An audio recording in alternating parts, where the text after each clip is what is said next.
I'm sorry, but a retired software engineer from Microsoft? Pfft, what on earth do you know about AI? So you are talking about it without even testing it? How come when a white guy explains AI, I get the feeling he doesn't know what he's talking about? Software engineer, huh? And Windows trash was the best you could do? AI? It sounds like the devil's business. May the great cosmic magician in the sky rebuke thee.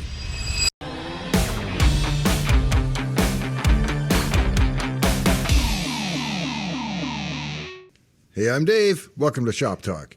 Recently on the main channel here, I did an episode on DeepSeek, which has set the world afire, and it generated a lot of response. So much response, in fact, we had 8,000 comments on the one episode, which was a little overwhelming. So we went through and culled and picked the very best questions that people have burning desire to need to know and desire to know over all things DeepSeek. And so we're going to hit that today. I'm joined as always by my co-host Glenn. How you doing, Glenn? I am doing well, Dave. Good to hear. A little bit muddled through all those comments and stuff, but we survived. Yep. A couple duplicates in there, but we'll try to sort them out. Well, why don't we jump right on in? Okay, so the first one we got here, Dave's from Carl Sings. He says, "Hey, Dave, my first time seeing your channel and I'm liking it. Thanks for the breakdown of the new DeepSeek R1. You talk pretty fast. Sometimes the closed caption can't figure it out. Seems like a YouTube trend." He says, so that's the first one. And then he says, but he likes the idea that he can download DeepSeek and use it natively on a laptop. If so, he says, that's cool. It is cool. And yes, you can do it on a laptop. And talking too fast, yes, I had to think about that for a second to make sure. But yeah, I do talk too fast, and I apologize for that. I used to actually upload my scripts and set them as the closed captioning. But if I wander off the script, it's a little problematic. And the closed captioning on YouTube, when I tried it, has been good enough. But I guess if I'm talking too fast for the closed captioning, then I have to either figure it out or go back to manual captions. If you are somebody that's challenged by hearing things, let me know, is it worth the capitalization and punctuation, or is the YouTube auto commenting good enough? Let me know in the comments.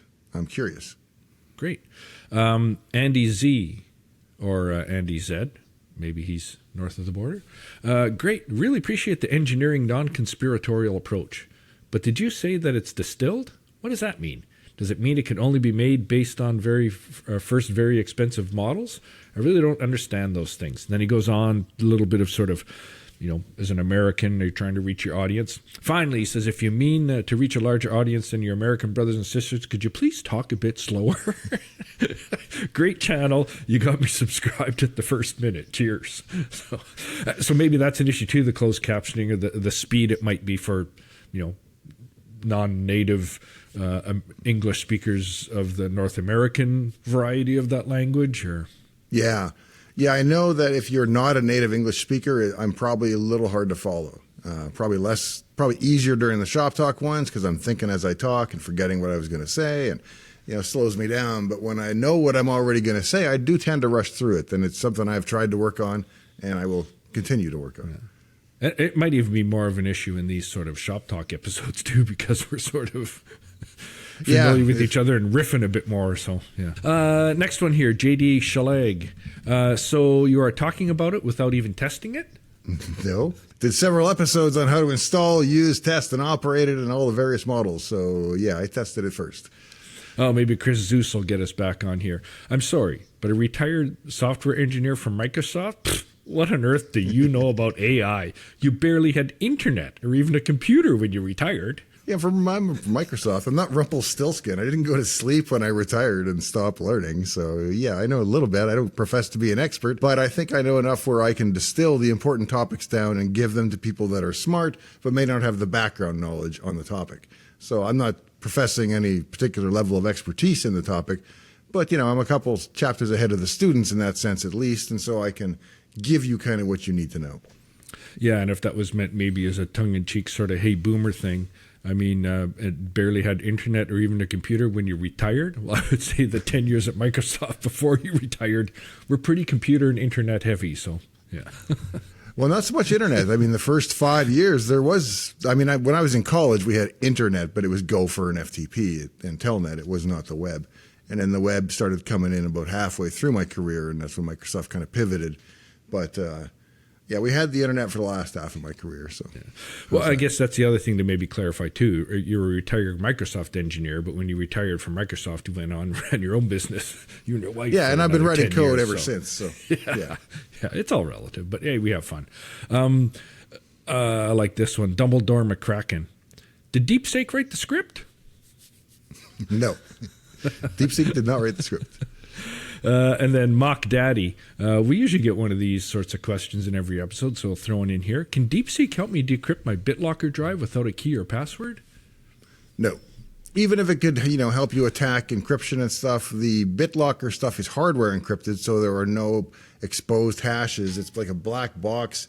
Stuff goes in, and the box itself decides who can see inside. And it's probably worth doing an episode on the. It's not walled garden. I'm not sure what the right term is for the secure enclave. Basically. Oh, okay, yeah. So I need to learn a little bit more about that before I do such an episode. But There you go. Did you write that down on a sticky note or? oh no, I remember. My memory's awesome. Lapualam, software engineer, huh?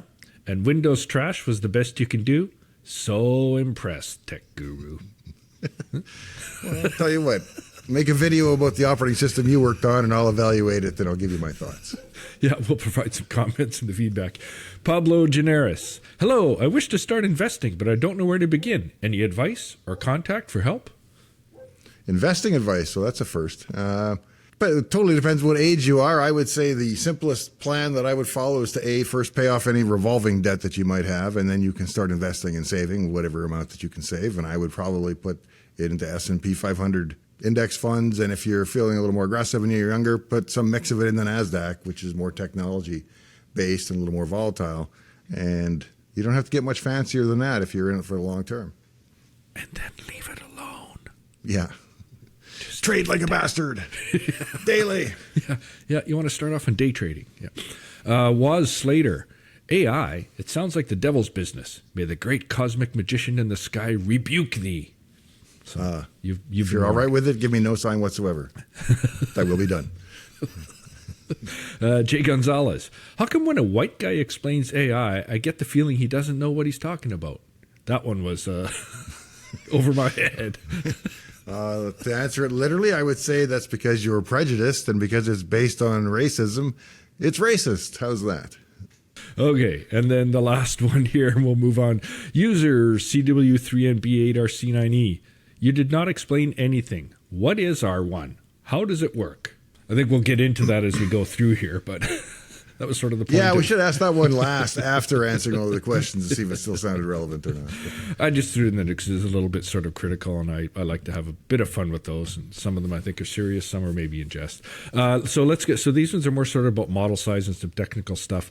Robert Wang, Dave, can you please show us how you deployed DeepSeek locally on your computer, including how to use its APIs? The APIs I have not done anything with, but I did actually demonstrate how to install Ollama and then pull the model and do all that. So that's in the most recent episode from a couple days ago. So you may not have seen that at the point that that question was answered or asked, but I have since done a full demo in the most recent episode of how to install it, use it, pull the models, run them, and so on. Yeah, and Robert might have watched that episode already, but yeah, thanks for the question. Omega 20736, can you explain how you're running the 671, I guess it's billion, 671B, right? 671 billion. Yep. What's the billion what? Billion parameters in the neural parameters, network. sorry, yes, okay. Yeah, so can you explain how you're running that 671 billion model on your 40 gig setup? He says he's got two 3090s and a 4090, and the model beats his setup. Can you possibly give us an explanation or a lead where to look for this? Well, the machine has 512 gigabytes of RAM, so when the model is that big and won't fit into the video memory, it just uses system memory, and it's a fair bit slower. I used to have here a Dell Threadripper system with dual RTX 6008s, so it had 96 gigabytes of video memory, and so you could run some pretty large models on that. And for some reason, I seem to remember trying the 671 billion parameter model on it and seeing it make use of the GPU. Whereas when I ran it on the single video card, it was pretty much all CPU. So maybe but 96 isn't big enough to hold 404 gigabytes of model. So if it's got to fit the whole model in, it's not going to do that. So maybe I'm misremembering it, but I know for sure on the single video card, the huge model does not fit in video RAM. And that machine's now back home with its with It's sitting here HP. waiting for FedEx to pick it up. Boxed up and ready to go. Ron DLH, or maybe it's DLH2O. Ron DL Water. 504. How can you run such a big model on hardware that cannot fit the model into RAM or VRAM? Well, it That's can the fit same it into sort of- RAM, right? It can't fit it into VRAM, but if you have enough raw memory, it will just run it as a CPU model. And then 00 tea time. So the Manhattan-sized data center in my backyard in Louisiana is a bit too much? And are you saying my computer is now Manhattan-sized, or even my phone? No, I think we'll always need the big data centers to generate and create the latest cutting edge models and to make advancements and progress in the field. But there will always be now things like DeepSeek that can run around and kind of nibble at the edges and get 90% of the way there, or if not closer, by doing this distillation technique. And I think we have a number of questions about that, so I'll kind of defer till those questions come up. But yeah, it's all based on larger models being refined and distilled down into more narrowly focused models. Okay. Over the Edge 23, can these models really be run 100% locally? And Yes. how does that model learn and grow its AI, literally when it's only fed with local information? And they don't really grow. Is that... Yeah, none of them do. Like OpenAI will rev and change even GPT, say 4.0, but it's not getting smarter as you talk to it other than building context in your conversation, which this model can do as well. But it's not really, none of the models are getting any smarter day by day because you're talking to them, other than learning about you. But you can feed them... Oh, you can feed Yeah, you them can do RAG information. data, which is like I do the PDP expert where I give it to about 10 different user manuals and I feed that into the model and it uses that for context and research while it's doing its reasoning. It's not built into the model. It's not retraining the model. That would be different. Okay. And if you're feeding that, so if you're using just the OpenAI, ChatGPT, and you throw in a couple of these PDP manuals, is that knowledge that you're giving it to help provide you better answers, is it absorbing that information and able to share it with others, or? No, it's strictly Okay. within my one. I can actually give you a link to that expert that I've built. If you have a subscription to OpenAI, you can use it. But Yeah, I think that's some of the subtle stuff that for sure I'm not fully tuned on. Well, Right. if anyone expects you to be anywhere nearly fully tuned, that's hilarious. I do have one episode on how to feed your own data locally to the LLM. That was in the Llama days when Llama 3.2 came out, I think. So it's a couple of months ago. But I did go over how to do that in a general sense and set it up with your own documents and make it searchable and so on. Yeah, yeah. Mark Malgel, an AI that will run in your robot offline. So has anyone found a back door yet? Not that I know of. Yeah. I'm not exactly sure how Llama runs models, how much actual executable code comes down with the models, what ability they have to do procedural stuff. I was going to run it with Wireshark and then see if there was any communication at all. You know, so when you're running the model locally, maybe it still talks to China. I don't know. I'm assuming not, but I would like to actually try it and find out. So yeah, but sometimes you just got to experiment with them to find out. So what's the difference between using Olama and using Wireshark then? Wireshark is a network analysis tool that lets you see any communication on your machine. I see. So Okay, let's say I'm running Olama and I'm using Olama to run DeepSeek, but that somehow allows DeepSeek to execute arbitrary code, and so DeepSeek then phones home to the mothership. You would be able to spot that with Wireshark. Okay, so it just gives you extra monitoring then so you can see what's happening. Yeah. Yeah, we had a tool at Microsoft called, I can't even remember what it was called now. Bloodhound, I think it was. And you had to have special permission to run it because you could, in those days, not much was encrypted, so you could snoop on the network very nicely. Yeah. And now we got a couple, I think, a couple similar questions here. So editing with PopPop and Flagloan GmbH. At 3 minutes in, it was mentioned that this technology doesn't require a data center to operate and can be run on a desktop or laptop. Look who's talking fast now. So why did NVIDIA's stock go down? It doesn't make sense. He thinks their stock should actually rise because they'd want users to utilize their graphics card. And then the next person said, do you think that NVIDIA's stock price will drop further? Yeah, I don't know. I don't own NVIDIA. It's a little volatile for my blood. I mean, if I was smart, I would have owned it 3 years ago, but kind of late for me now to get into it. I guess Sorry, what those two was the gist of it? contrasting, those two contrasting opinions sort of explain the stock market in some way, or the problem with pricing NVIDIA. One person's Yeah, thinking, I wouldn't don't- it go up because there should be more interest? And the other guy is, do you think it'll go further, drop further than what it's done? Well, Yeah, I can't tell you which way the stock's going to go. The reason it put pressure on the stock is the presumption that, well, if we can get cheap, good enough models with a lot less hardware, that's going to have a lot less demand for NVIDIA back-end server hardware to generate the models. But as I think I've argued, I think there will always be demand for the latest and greatest models that will require big hardware to create them. Because you've got to distill from something, so somebody's got to be building the big model from which to distill. and those big models are still going to have significant uses. Yeah. Yeah. So then I get a couple here I just sort of called prompt examples, interesting things that folks put in. So A.G. Rogers, he's got a quote, what famous photo shows a man standing in front of a row of tanks? So this is the example he's used. Okay. And the answer is, sorry, that's beyond my current scope. Let's talk about something else. Interestingly, Yeah, that'd be the it started- online version. Yeah, he said, interesting, it started to show a line of the correct answer and then cleared it and showed this instead. Yeah, it seems to like pattern match for bad topics or something. So it has the knowledge, generates the answer, and then weeds them out after it's already started thinking about it.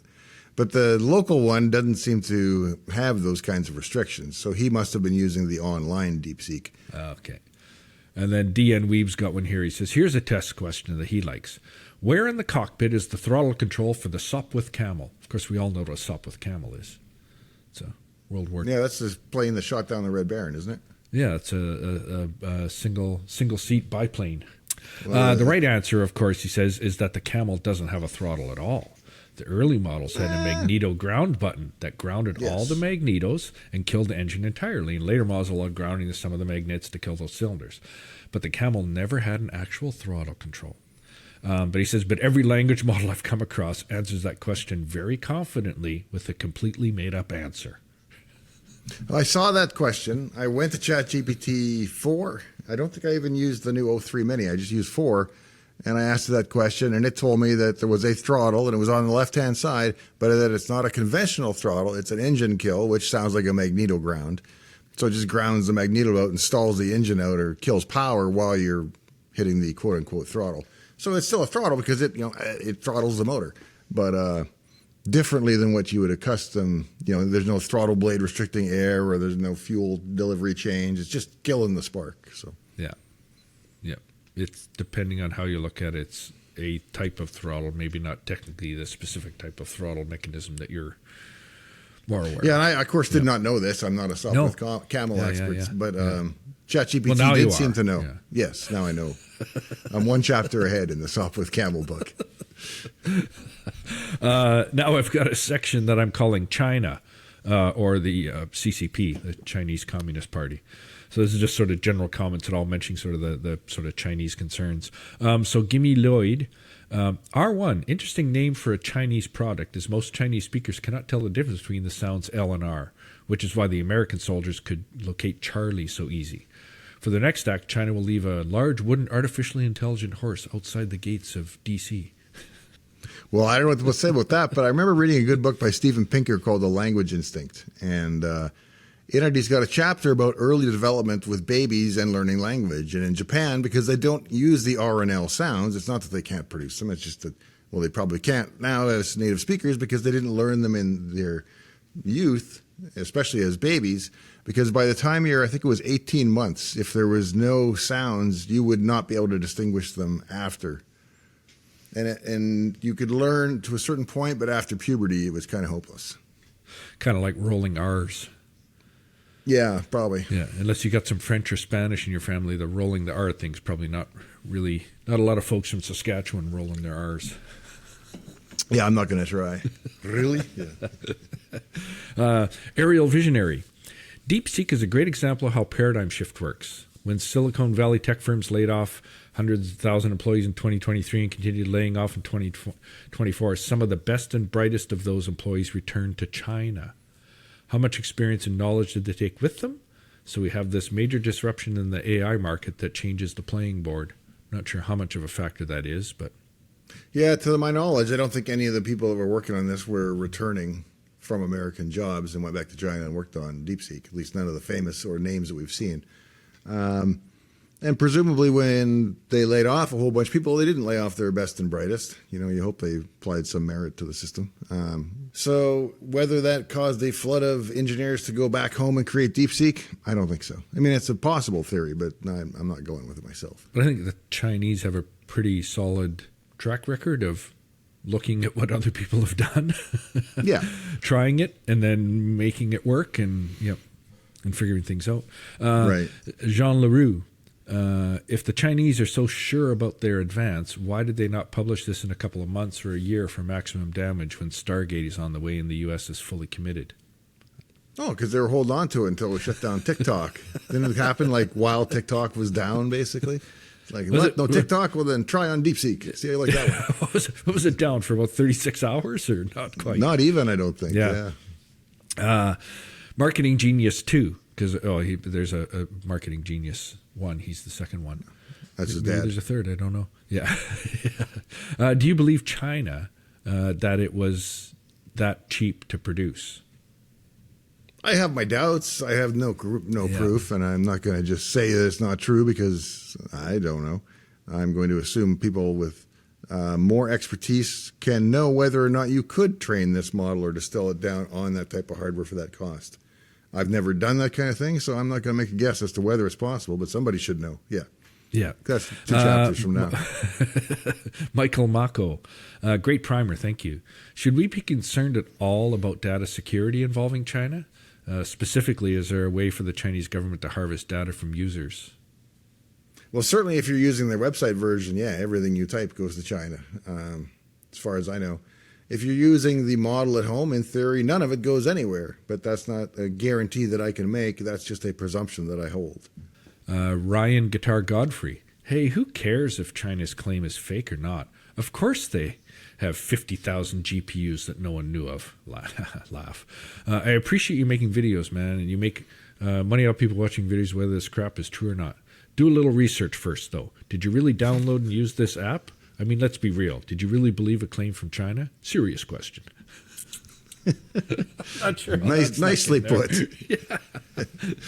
Yeah, I mean, I ran it in a VM, but other than that, running the model locally doesn't scare me. I'm not going to run on my main dev machine with my email and source code open, but I mean, I'm going to run it in a VM on a machine locally here, and if it's being all run locally by Olama, take my chances, I guess. Maybe I'll look like a fool in years. Who knows? We'll see.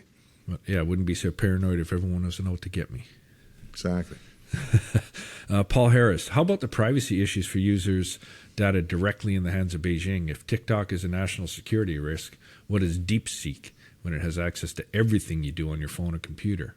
Or does it have that access yet? But well, no, it on your shouldn't. phone. I mean, yeah, and your phone in a way is your safest device because the isolation and sandboxing between apps and the lockdown nature of I don't know much about Android, but at least on the iOS side of things,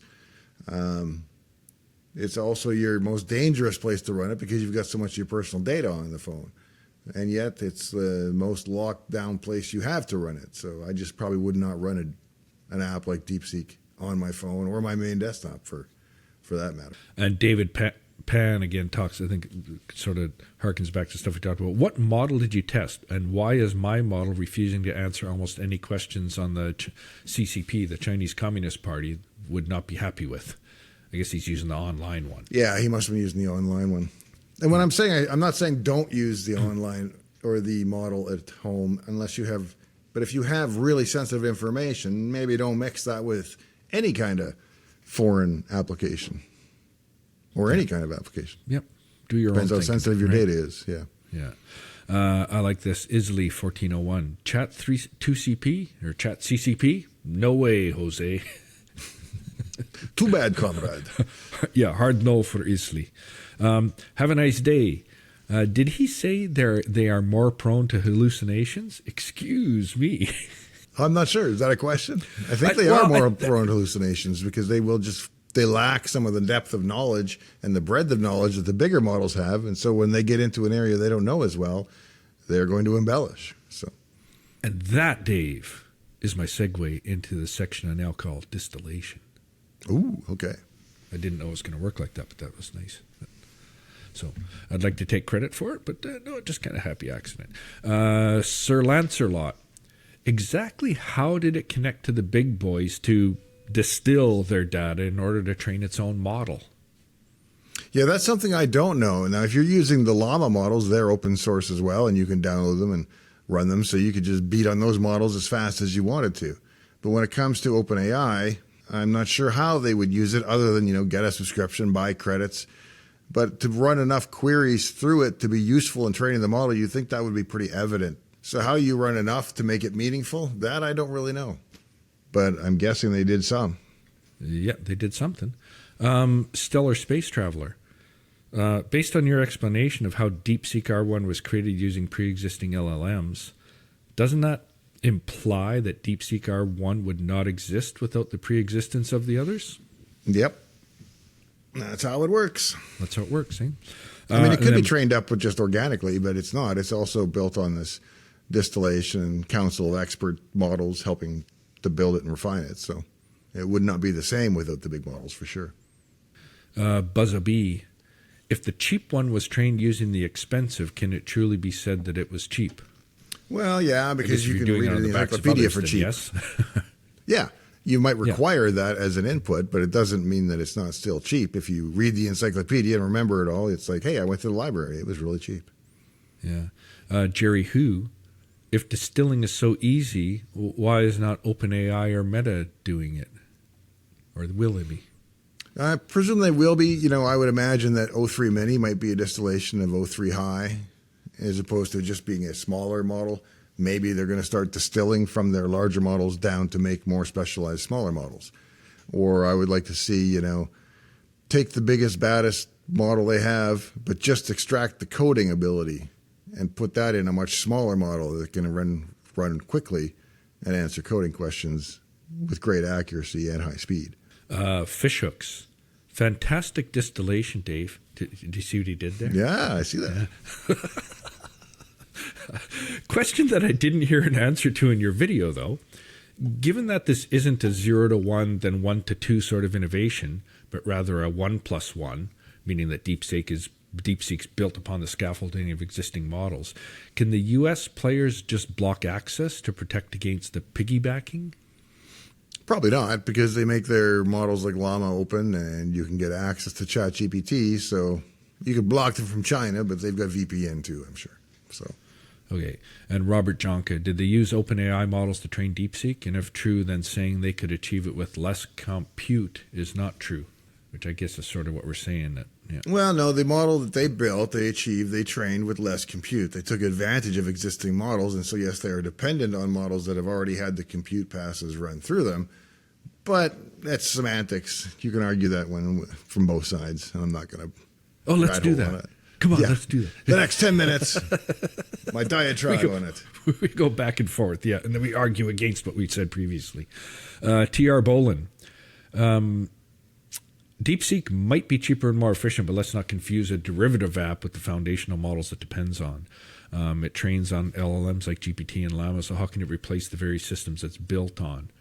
I don't think it's meant to replace them. I'll let you have that. Having spent 50 years working with computers, I've seen this story before. Someone repackages the hard work of others, trims a little fat, and calls it a revolution. Cost optimization isn't innovation. It's just riding on the shoulders of giants. Well, I wouldn't agree there. I would say two things. One, cost optimization to a significant, or if you do enough of it, I think it is revolutionary. If you bring the price of something down far enough, it might be cheating, but it's still revolutionary. And standing on the shoulders of giants, that's all Newton was doing when he wrote his little book. So still a contribution just because he'd read, older mathematicians and astrologers or astronomers. It doesn't mean that his contributions weren't meaningful. So. And this DeepSeek is not necessarily, well, it's not a replacement or an alternative to the larger models because it's based on a lot of their learnings, right? Yeah, although the very, very biggest DeepSeek, V3, I guess, is competitive with the biggest OpenAI models. But I think the bigger revolution, to overuse the term, is the performance of their smaller models. Right. They're sort of not defining a new market. They're targeting a specific portion of that. Second Rick Amendment. Isn't all knowledge compressed information? You could read all the Harry Potter books, but in the end, Harry Potter Does It works for those who read it and for those who didn't read it, but still need the resolved information, compressed information. So, Yeah, that's pretty highly compressed. Yeah. But yeah, I think a lot of neural network training really is building, or it's compressing. It's a compression algorithm to take the massive number of parameters that come in and compress it down to a much smaller number of outputs. So you can think of it that way, and I've heard it described that way, so it's probably apt. I would agree. Gunner Dog. So Dave, not being a computer software guy, I have a question. Using your master apprentice analogy, does this mean DeepSeek doesn't exist without OpenAI in the first place? Don't know about OpenAI specifically, but yes, certainly for Llama and the other models that they trained against, because it needed those in order to be as powerful and predictive as it is. It would not be without them. And Johnny Faber. So DeepSeek is the Harbor Freight of AI? Yeah, pretty much. If you Not just need throw something that shade on kind of Harbor works. And, Is that throwing shade on Harbor Freight, or is that throwing shade on... it's naming names. What was the other video? I think someone else I saw a comment talked about the heck in Canada we called it Coles Notes. What is it in Cliff the Notes States? in the US. Cliff Notes, Cliff Notes, yeah, or Coles Notes, yeah. Anyways, and David Friesen finally pops in here. The verdict is still out. On That sort what? of exclamation question mark. So I guess, Okay. I don't know, maybe the impact of DeepSeek. Perhaps. Yeah, it's evolving. Jirka Pospisil. I just found your channel. It's amazing. Like many said, clear, on point, no fluff, just information. Thanks. And he's got a suggestion. Oh, this is where I got... Yep, these were... I missed my heading here. That's okay. So this is sort of new suggestions, I guess. Any chance of making a video about what hardware to run DeepSeek, GPU or CPU with fast RAM, and how to incorporate RAG again with sensitive information used in a small coding company? Yeah, I did the RAG episode. I guess it's probably a topic I should revisit because there does seem to be some appetite for it. So let me think on that and how I can best do it without just duplicating the stuff I already did. Right. Yeah. And then Red Ships of Spain again. Great explanation, Dave. Thanks for this. Could you do a video on how to evaluate LLMs and chatbots? There's a ton of misunderstanding of LLM evaluation. Yeah, I'm reliant on the experts for giving me a real evaluation of how one AI ranks relative to another. Now, I use Claude and OpenAI and now DeepSeek to a lesser extent. And so I kind of have a sense of their strengths and weaknesses, but that takes time to build up. And it's not like I can sit down with a brand new AI and ask it my 3 killer questions that give me the ability to judge and categorize that AI. So I tend to just do like everybody else and wait for the big bar graphs to come out and see, oh, look, it's 94% instead of 93%. And that would cut into your hard drive formatting time too, right? Yes. Bazimian, what's the price for your setup that can run the full DeepSeek model locally? I'm thinking that would be a great startup cost for starting a small 1 to 2 person business. Well, if you're going to run the full one, you're probably going to do it in RAM and not video RAM unless you got H100s kicking around. So you're going to need about $2,500 worth of RAM, and if you want that kind of CPU, that's $10,000, and the motherboard is probably $1,000, and the case is $1,000, so you're probably somewhere around 15. Yeah, and if you throw a video card in there, the 48 gig cards started around $8,000, I think, street price. So they're not Street cheap. price. Yeah. That's like trunk out of some guy. Yeah, back of a van or. Yeah, I don't know. I've seen them on eBay, but I probably wouldn't buy one on eBay like that unless it was a really well-known seller. So I'm a little gun shy about buying used GPUs. Just over 20 for an all-in optimal solution. Well, the machine I just sent back had the Threadripper, which is 10K. It had 2 of the 10K graphics cards, so that's 30K right there, plus all the RAM and the workstation itself. So we're in the 40-ish range. Guess I should get insurance on that FedEx ticket. Yeah, they probably got it when they shipped it to you.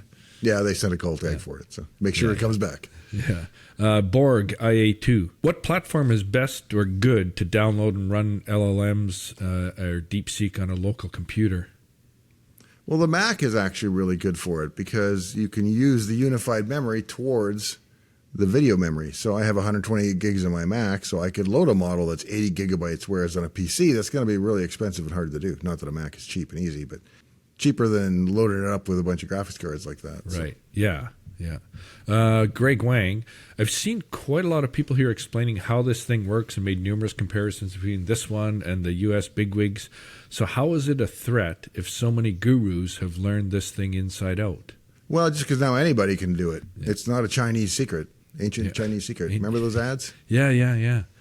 For that's back in that's the laundry trope again. Yeah. I went back and I found that ad because I remember, man, does that ad ever seem racist in retrospect? So I went back and I found it on YouTube. And yeah, he comes up with kind of the broken English, ancient Chinese secret. But then he goes in the back and his wife's bugging him and they're, talking without an accent and they're hassling each other. And then he goes back out front again. So he's playing it up for the front. Not an ad you could do today and probably in poor taste, but it's not as bad as I remember it. So. Yeah, exactly. Yeah, which is a bit relieving. Yeah. Ranch Hand. Dave, the entire world is indebted to you and your extensive genius for your past programming skills. Can you please flex your cranial skills and keyboard finesse to once again save the world by using the Threadripper and AI to fix the year 2038 fatal error, which will bring all the world's software to its knees? It's much worse than Y2K could have ever been dreamed of being. What's the 2038? That's is that a Unix thing or? Yeah, so there's an epoch counter that starts counting milliseconds, and it counts up from January 1, 1970. And when that counter, whether it's counting seconds from that point or milliseconds or whatever it's counting from that point, a bunch of them are going to wrap in the year 2038. And so you'll get negative time deltas. People will have code and they'll measure stuff and they'll say, well, how long has it been? And that counter will wrap and it'll give them a negative delta, and that will do something. Maybe it will crash the code. Go back to 1973 again? Yeah, it'll think it's 1970 for a while if it's basing it off that kind of thing. So, but I don't think it has the same impact as Y2K where you're restoring 2-digit dates in spreadsheets and all kinds of software. Maybe that I just saw a video yesterday on the kill screen in Donkey Kong. Oh, I saw that one, yeah. And that has to do with the 8-bit, the 256, and you can, when it overclocks and it comes down the bottom of the screen, and the guy made it past the kill screen. Yeah, he only made it a couple more screens, but yeah. Yeah, and he had to use, frame at a time to do it and perfect stuff, but it was like, I was like, oh yeah, that's cool, yeah. So yeah, we'll solve that. If that Donkey Kong kill screen problem can be solved, then this 2038 one can as well. So I'm sure. By then we'll have super AI. There you go. So Keith Romberg, why doesn't anyone actually cover or touch on the huge problem or issue, maybe it's problems, or issues with AI? All the models, outcomes, and biasing are critiqued by humans. All the AI models, OpenAI, ChatGPT, etc., are just number crunchers. To have true intelligence, the models need to be able to critique their own outcome results and set biases to determine better results. It is going to be decades down the road until AI gets to that point. Maybe not decades? I don't know. You can't learn without basing it on human knowledge, because I had this friend, Rene, and he had a theory that he thought and therefore he was, and that's all you could probably know for sure. Descartes, that was him. Oh. And I was in on that one. I'm like, Rene. Rene, it's a good French-Canadian name. Yeah. So without basing it on the knowledge that other people have come up with axioms and predicates, I don't know how much an AI could actually do from first principles. It's an interesting thought experiment, but pretty tough to do without relying on existing knowledge. Okay, our last little group of questions here that I'm calling Dave's Gear. So the PJN 2001. Which Threadripper CPU, sir? 7995WX. And that's the one 96. that you have sitting on your bench? Not the one that's in the box going back to HP? In both. They were both Threadripper 7995WXs. Okay. Well, there's two machines going back to HP or back to Dell. One is the Threadripper, and the other one was a Xeon, the 54-core Xeon server. Oh, right. So they're both going back, and then I have an HP Threadripper that's still here. So right. Don't tell HP. You didn't hear it here. David D. 15. Thank you for your comment. May I ask, which MacBook do you have? I have an M1, so I got the first, and I got the bigger, all the cores you could get, and I think 64 gig and 4 terabytes. So it's kind of halfway maxed out for memory and disk, but it's got all the cores and GPUs that at that time you could get in an M1. And it's fast enough to do the occasional video editing and stuff on it. So, and it's fast enough for everything else I do. So no need to upgrade that one. 2 years old now? Might be more than that even, maybe 3. Really? I'm not sure. Wow. Yi Ling Hu. Hi, Dave. Unrelated to DeepSeek, but what microphone are you using, please? The sound quality is great. I'm using an Electro Voice RE320, I believe it is. And it's a 309A is the stand. There you go. And now we've got 1, 2, 3, 4, 5 people. Quaylar, Harry IQ, Ascender 14, Jerry Collins, Let It Shine, Lauren. What's your Spiral 4 lamp off the shelf like that, or did you mod it with addressable LEDs? Where the heck did you get those nifty lights in the background? They make my lava and plasma lights look archaic. That moving helix light is badass. What's it called? I want one. Where can I find the lamp behind you? Where'd you get that lamp in the background? Pretty cool. You get a lot of questions about the lamp. I really need to do an episode on the lamp. And I've answered this a couple times, but I'll do it again. It's a Home Depot lamp that I bought, and it was just a white LED lamp. So I stripped all the LEDs and electronics out of it, added my own power supply and an ESP32. It's running the code from nightdriverled.com, which is an open source thing that I started a couple of years ago. And almost all of the LED features are running the Night Driver code, and the spiral lamp is just one of those. And so it runs an effect, which is generally a flame effect is what I'm running in the background. But it's also sound reactive and can do music effects and all kinds of stuff. So, yeah, I got the code for it, and it's just a case of wiring one up. But you've already done it once, and to do it again. I don't like doing things a second time. Yeah. It's like I make them better, and that one turned out good. So I'm like, I don't want to. There's plenty of folks in again, not that if you show, well, it's never going to be the kind of product you're going to build and sell, but you can get the components, put them together and show folks, and then they're on their own from there. Yeah. Yeah. It won't be a production thing like the Mesmerizer. Sean Yonk, where can I find that light? Also, any plans to get your book on Audible? Yes, see both. You can find the lamp probably at Home Depot still, if they still offer them. I don't know. It's like a year since I got this one, and they don't usually carry a thing for 10 years. And the book on Audible, I've contracted with an audiobook company and hired or picked the guy that's going to read it. Oh, so that's you got all in progress. Your voice. You've selected your voice. We did. Excellent. How many iterations did you have to go before you found someone that you were comfortable with? I think 5 or 6. Okay, yeah. And there was like 2 that I could have gone with, but one that I really quite liked. And so he was available, and we went with that. I mean, I have to wait a couple months for him to free up, unfortunately. Okay. But oh, wow. Oh, that's excellent. Okay. And unfortunately, he's a slow reader. Fortunately. Yeah. No, unfortunately. Oh, okay. That's why you have terrible to wait 2 affliction months. for an audiobook guy. But. Yeah, it takes him 2 months to do a single book, but he's really good. Yeah. Wonder what kind of microphone he uses. Lastly, Mr. T. Lewis. I worked with the original Dave at Microsoft. Do you know who I'm talking about? I do not. Okay. There were no Daves in the first 11. I know that. Don't know when the first Dave. There was a Dave P when I got there, or there had been because I was Dave PL, so I had to go to a 2-letter last name. So there was already a Dave P, and there were probably lots of Daves by the time I got there. I know that. Dave much. Cutler preceded you. By a couple of years, maybe 2 years. Oh, not that much. Yeah, so there have been some really early Dave. So apparently you don't know who he's talking about. But, yep. No, I don't. I even asked online today, but I didn't get any answers. Oh, no way. Oh, okay. So. Wow. Maybe no one knows. Maybe Mr. T. Lewis is pulling your leg. Trick question. Well, he seems to know. He should tell us who it is. That's all I got. That's all from that one episode, and we could have done 3 more episodes with all the questions that were in there. But well, it's great. It's great to see the feedback and, find out where the edge cases were that people wanted more information on. It's good to know. So I do appreciate it. I try to read all the comments. I confess I did not make it through all 8,000 comments on this episode this week, but I did skim everything that was in the top several pages of comments when sorted by most helpful or most relevant or whatever. So I tried to go through as many as I could, but I may air this on the main channel because it's follow-up to content that was on the main channel, which is a little different. So if you want to subscribe and get more episodes of Shop Talk, make sure you go to the Dave's Attic channel where they normally air every Friday. Go over there, check out another back episode, and if you like it, subscribe. And if you really enjoy it, share it with a friend.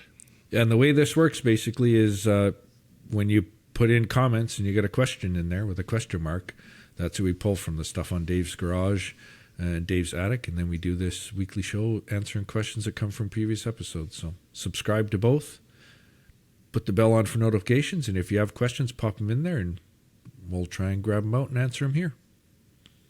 All right. Well, thanks for joining me, Glenn, and thanks to the audience as well. In the meantime and in between time, hope to see you next time right here in Dave's Garage. This little chair will be waiting for one of you, and a rocking chair for another who likes to rock, and a big armchair for two to curl up in. All next time on Dave's Garage.